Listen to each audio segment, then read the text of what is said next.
What if I told you there's a man who turned £94,000 into a £2 billion empire by doing something everyone said was impossible in modern Britain?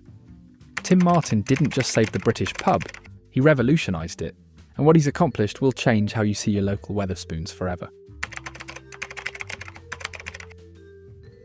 In 1979, Tim Martin stood in a derelict bookshop on Muswell Hill, Broadway, staring at peeling wallpaper and water-damaged floors.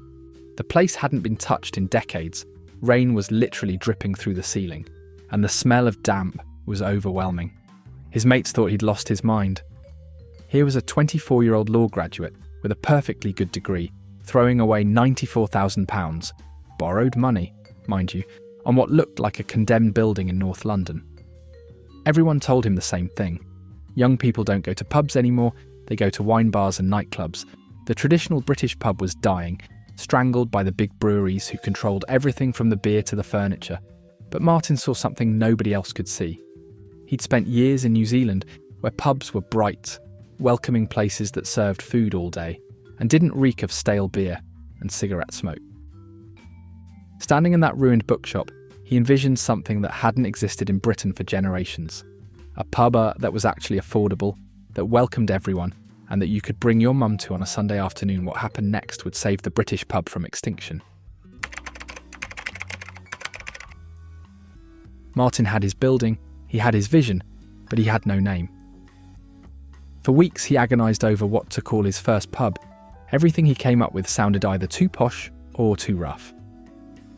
Then one night, he was reading George Orwell's essays and came across a mention of his old school teacher, J.D. Wetherspoon, a man Orwell described with a mix of fear and respect. The name just clicked. It sounded quintessentially British, proper but not pretentious, the kind of name that could belong to a Victorian merchant or your neighbour down the road. When Wetherspoons first opened its doors in December 1979, Martin had created something revolutionary, disguised as something traditional. The pub had carpets, proper thick carpets that absorbed sound and made the place feel comfortable. There was food available all day, not just crisps and pork scratchings, but actual meals. Most shocking of all, the beer was cheap. Martin had figured out that if he bypassed the big brewery monopolies and bought directly from smaller breweries, he could sell a pint for 30% less than the competition. The locals didn't know what to make of it at first. A quiet pub that served breakfast, where you could actually have a conversation without shouting. But within weeks the place was packed. Martin had accidentally discovered what millions of Britons had been wanting all along, a proper pub that didn't treat you like a second-class citizen. While other pub chains were spending fortunes on advertising and flashy refurbishments, Martin was quietly accumulating something far more valuable: buildings. Specifically, he was buying up the kind of grand historic buildings that everyone else thought were too expensive and too complicated to convert former banks with high ceilings and marble columns, old cinemas with sweeping staircases, Victorian gin palaces that hadn't served a drink in decades, buildings that made you stop and stare. The genius of Martin's strategy became clear over time. These weren't just pubs, they were destinations. The Wetherspoon in Tunbridge Wells is in a former opera house with original Victorian features. The one in Llandudno occupies a palatial building that once hosted Edward VII. Martin understood something profound about British people. We love our history, and we love a bargain. Give us both in the same place and we'll come back week after week. By the mid-1990s, while other chains were stuck with cookie-cutter pubs on industrial estates, Wetherspoon owned some of the finest buildings in Britain, and because Martin had bought them when nobody else wanted them, he got them for a fraction of what they'd be worth today. It was the most British kind of genius. Thrifty, patient, and hiding in plain sight. In 1991, Martin made a decision that his fellow pub owners thought was commercial suicide. He started serving breakfast from 7 a.m. Not just a quick coffee and a bacon roll, but full English breakfasts with unlimited tea or coffee refills. The pub industry was horrified. Pubs were for drinking, everyone knew that. Opening at 7 a.m. was admitting you were catering to alcoholics and shift workers. Martin's own managers questioned whether they'd get any customers at all. The first morning, Martin stood in his Muswell Hill pub at 6:45 a.m, wondering if he'd made a catastrophic mistake. At 7 a.m, they unlocked the doors. By 7:30, every table was full. Builders coming off night shifts. Office workers who couldn't face another overpriced coffee shop.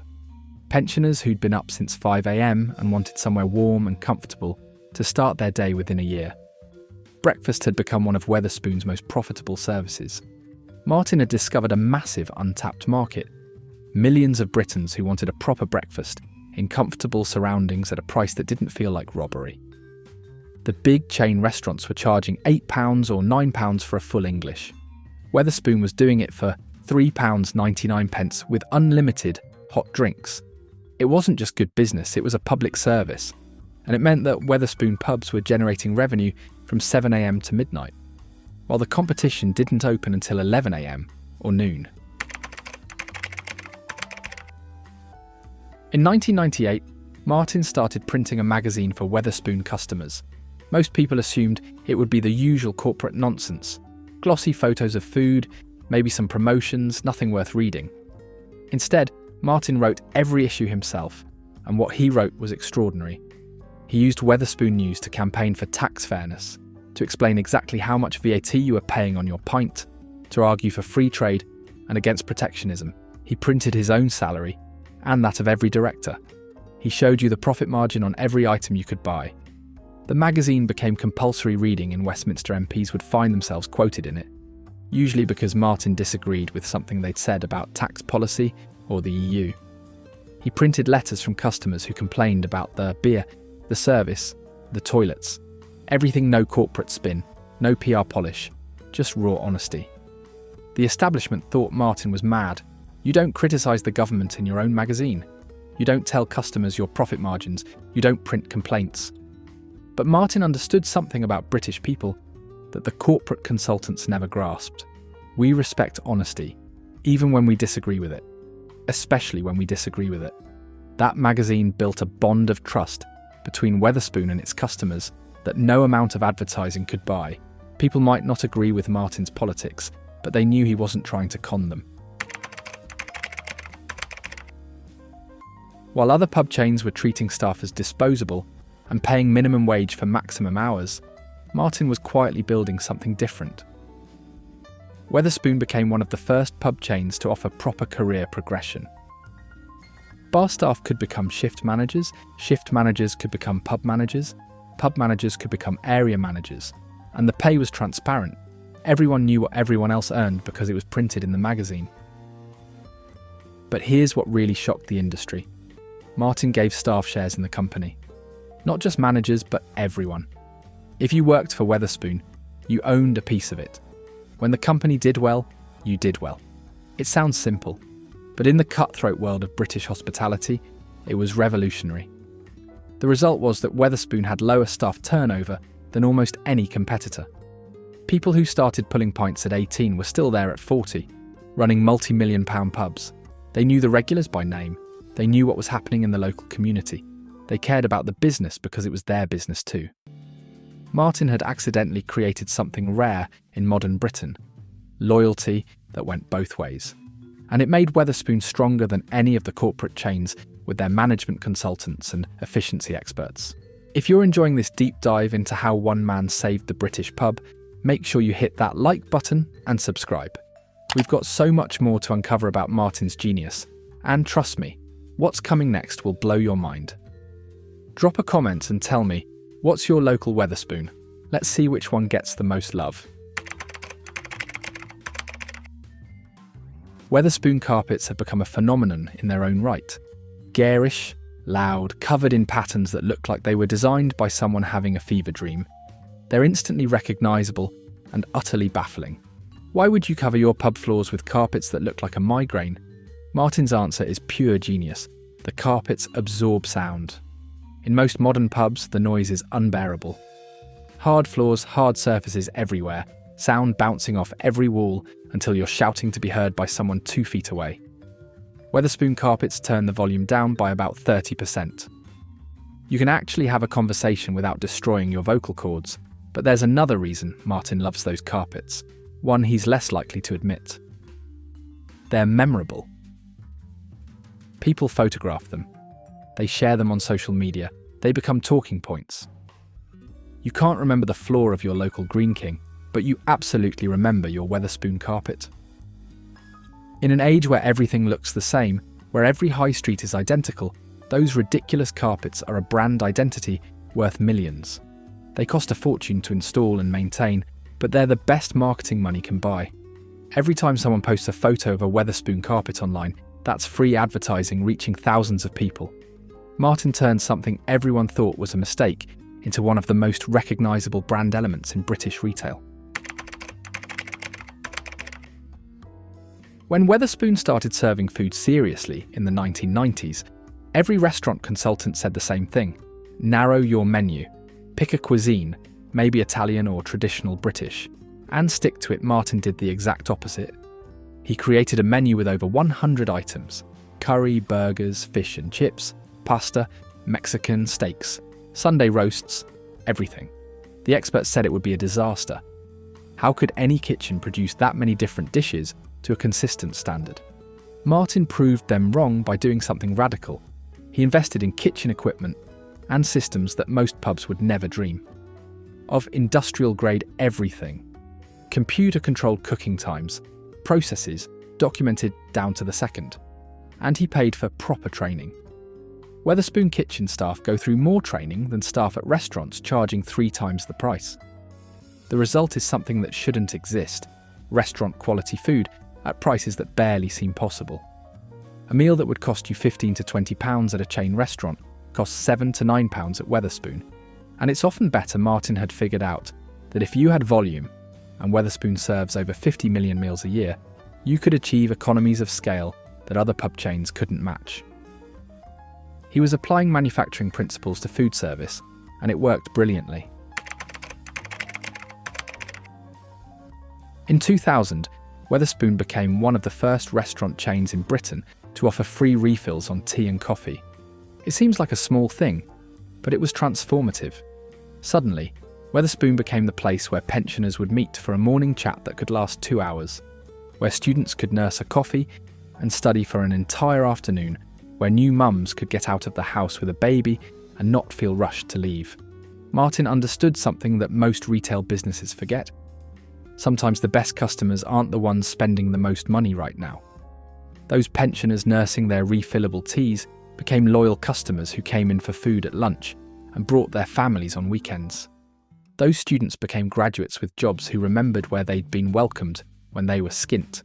The free refills cost Wetherspoon money in the short term, but they built customer loyalty that was worth millions, and they created something else: atmosphere. A busy pub feels welcoming. An empty pub feels depressing.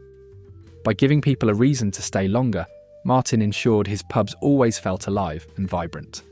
It was hospitality in the truest sense, making people feel welcome to stay, not rushing them out the door to make room for the next customer. By the 2000s, Martin had become something unexpected, one of Britain's most important preservationists. While councils and developers were knocking down Victorian and Edwardian buildings to put up glass boxes, Wetherspoon was buying them and restoring them. The former Lloyds Bank in Parkgate, Rotherham, with its soaring marble interior, the Art Deco cinema in Bexley Heath, the Grade 2 listed former post office in Tunbridge. Wells buildings that would have been demolished or left to rot were given new life. Martin didn't do this out of sentiment. He's famously unsentimental. He did it because these buildings were good business. They attracted customers, they had character, and they were cheaper than new builds once you knew what you were doing. But the effect was that Wetherspoon became one of the biggest investors in British architectural heritage. Outside the National Trust, the company has spent over £100 million restoring historic buildings. Heritage organisations began working with Wetherspoon, knowing that if Martin bought a building, it would be properly maintained and open to the public. It was conservation through commerce, and it worked. Thousands of Britons now drink their pints in buildings that would otherwise have been lost forever, often without even realising they're sitting in what amounts to a living museum. In 2016, Tim Martin made the most controversial decision of his career. He used Wetherspoon pubs to campaign for Brexit. He printed hundreds of thousands of beer mats, arguing for leave. He put up posters in every pub. He used Wetherspoon News to make the case week after week. The backlash was immediate and furious. Remain supporting customers boycotted Wetherspoon pubs. Staff complained. Investors worried. Martin was called every name under the sun. But here's what's remarkable. Martin didn't back down, and Wetherspoon didn't collapse. In fact, the company kept growing. Love him or hate him, customers respected that Martin believed in something enough to risk his business for it. And plenty of customers agreed with him, more than the metropolitan commentators realised. The Brexit campaign revealed something about Wetherspoon's customer base. They were working-class and middle-class Britons who felt ignored by the establishment. Martin had built a business that served them, and now he was speaking for them. Whether you think he was right or catastrophically wrong, you can't deny the courage it took. Most CEOs won't take a stand on anything controversial. Martin bet his reputation and his business on what he believed, and while it cost him some customers, it earned him fierce loyalty from others. When COVID-19 hit in March 2020, the pub industry was devastated. Wetherspoon was forced to close all 875 pubs overnight. 40,000 staff suddenly had no work. Many pub chains used the pandemic as an excuse to slash staff and close unprofitable locations permanently. Martin did something different. He promised that every single Wetherspoon employee would have their job back when pubs reopened. Not some of them, all of them. The financial press thought he was insane. This was the perfect opportunity to restructure, to cut costs, to emerge leaner. But Martin kept his word. When pubs reopened, those 40,000 jobs were still there. It cost Wetherspoon tens of millions in retained costs during lockdown. Money that could have gone to shareholders or been saved as profit. Martin's reasoning was simple. These people had built his business over decades. He wasn't going to throw them away because of a pandemic. The loyalty that decision generated was extraordinary. Staff who might have left the industry stayed. The company that had always talked about valuing its workers proved it when it mattered most. And when pubs reopened, Wetherspoon bounced back faster than competitors because it had retained its experienced staff. They knew their locals, they knew their regulars. They could hit the ground running. Martin's sentimentality, or business savvy, depending on how you see it, had paid off again. In 2017, Wetherspoon launched an app that let you order food and drinks from your table. It sounds simple, but it was transformative. Suddenly you didn't need to queue at the bar during rush times. You could stay in your seat, order on your phone, and your drinks would be brought to you. Parents with small children loved it. Disabled customers who struggled to navigate crowded bars loved it. Everyone who'd ever waited 15 minutes to get served on a Friday night loved it. But the real genius was in the data. Every order placed through the app gave Wetherspoon information about what customers wanted, when they wanted it, how much they were willing to pay. Martin could see in real time which menu items were popular, which drinks were selling, which pubs were busy. It was business intelligence that most pub chains would pay millions for, and Wetherspoon got it as a side benefit of making life easier for customers. The app also increased spending. When you're ordering from your seat, you're more likely to order another round. You're more likely to add a dessert. The average transaction value went up by 15 to 20% for app orders. And during the pandemic, when social distancing made bar queues impossible, Wetherspoon already had the infrastructure in place that competitors were scrambling to build. Martin had accidentally future-proofed his business by focusing on customer convenience. Every Tuesday is Steak Club Day at Wetherspoon, and it's become one of the most successful promotions in British hospitality. A proper steak, chips, peas, and a drink for under £10. On the face of it, the economics seem impossible. How can you serve a decent steak that cheaply and make money? The answer is volume and loss leaders. Martin knows that Steak Club brings customers in on Tuesday, which is traditionally one of the quietest nights of the week. Those customers often bring friends or family who order other things. They come back on other nights when margins are higher. But there's something deeper going on. Steak Club has become a ritual for millions of Britons. Tuesday night means Wetherspoon. It's in diaries, it's part of weekly routines, pensioner groups plan around it.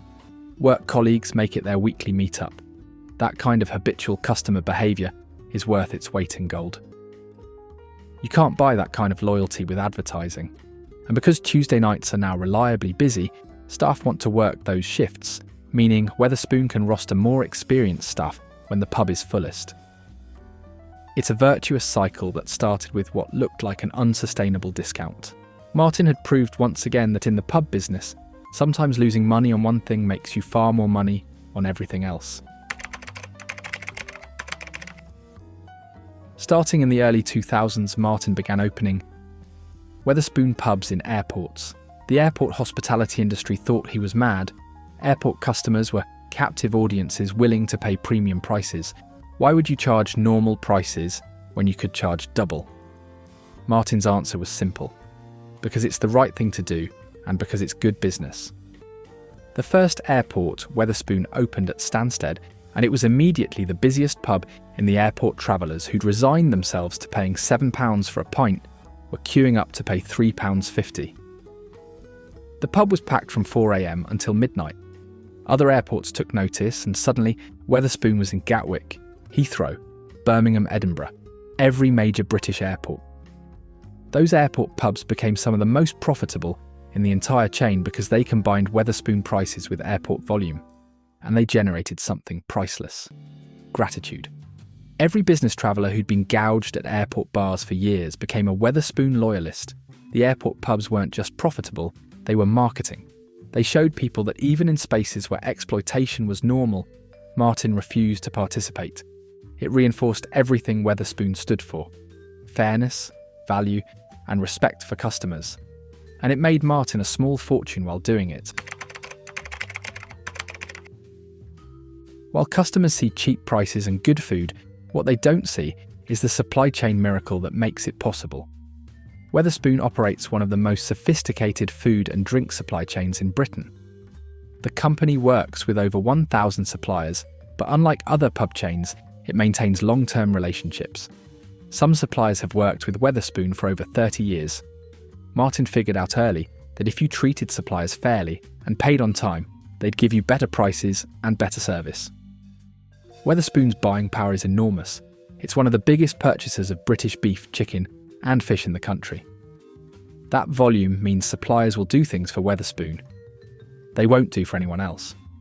Custom portion sizes, special packaging, delivery schedules that match exactly when each pub needs stock. The company invested millions in a centralised distribution system that would make Amazon envious.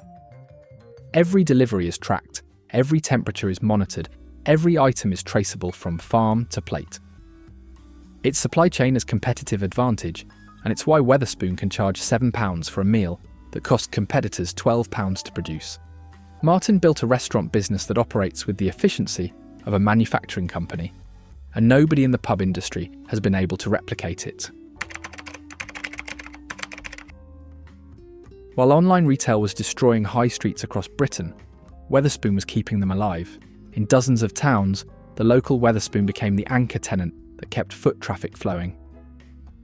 When Debenhams closed, when Marks and Spencer pulled out, the Wetherspoon stayed.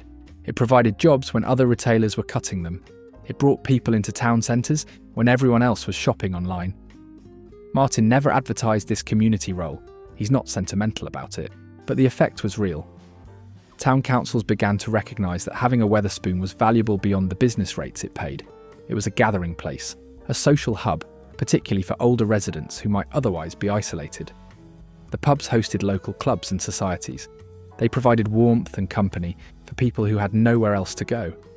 In an age of loneliness and social fragmentation, Wetherspoon pubs became accidental community centres. They weren't trying to be social services, but in a way that's what they became.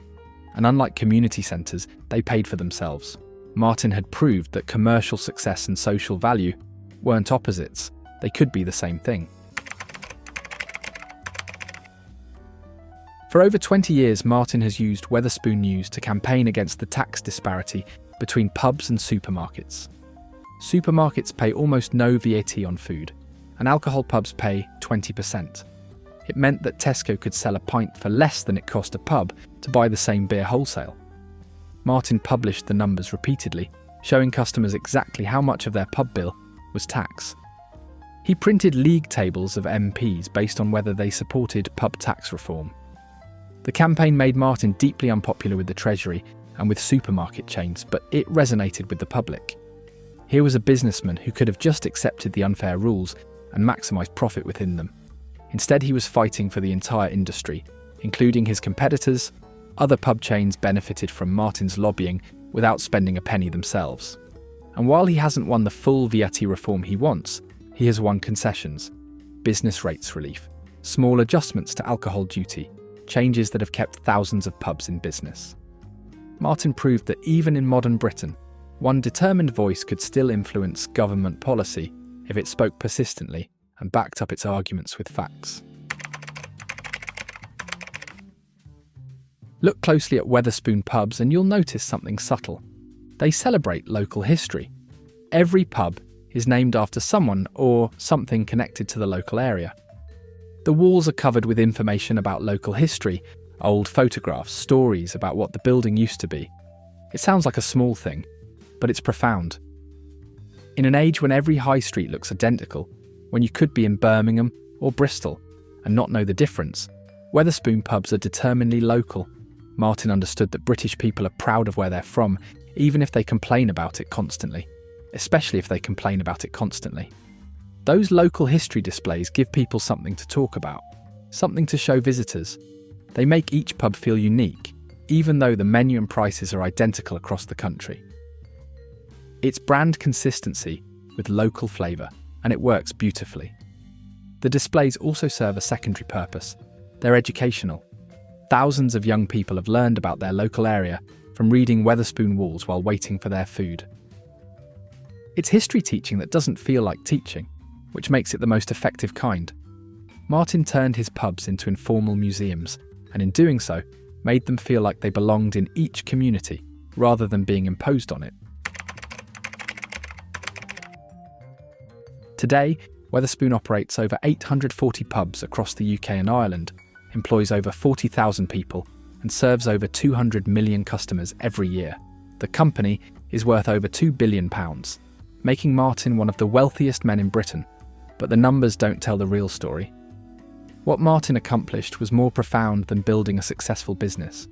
He democratised British pub culture. Before Wetherspoon, decent pubs were often expensive or exclusive. Cheap pubs were rough. Martin proved you could have affordable prices, quality food and drink, and comfortable surroundings all in the same place. He saved hundreds of historic buildings that would have been demolished. He kept high streets alive when everything else was moving online. He employed tens of thousands of people and gave them real career paths in an industry known for exploitation. He showed that you could run a massive business with radical transparency, printing your profits and your pay for everyone to see. Love him or hate him, and Britain is firmly divided on Tim Martin. You can't deny what he's accomplished. He took £94,000 borrowed money and turned it into an empire that changed how Britain eats, drinks and socialises. He proved that one person's vision really can transform an entire industry. Tim Martin turned one derelict bookshop into a £2 billion empire that saved the British pub from extinction. From revolutionary carpets to community hubs, this is the story of how one man changed Britain forever. Hit subscribe and watch the next video to see another empire that will blow your mind.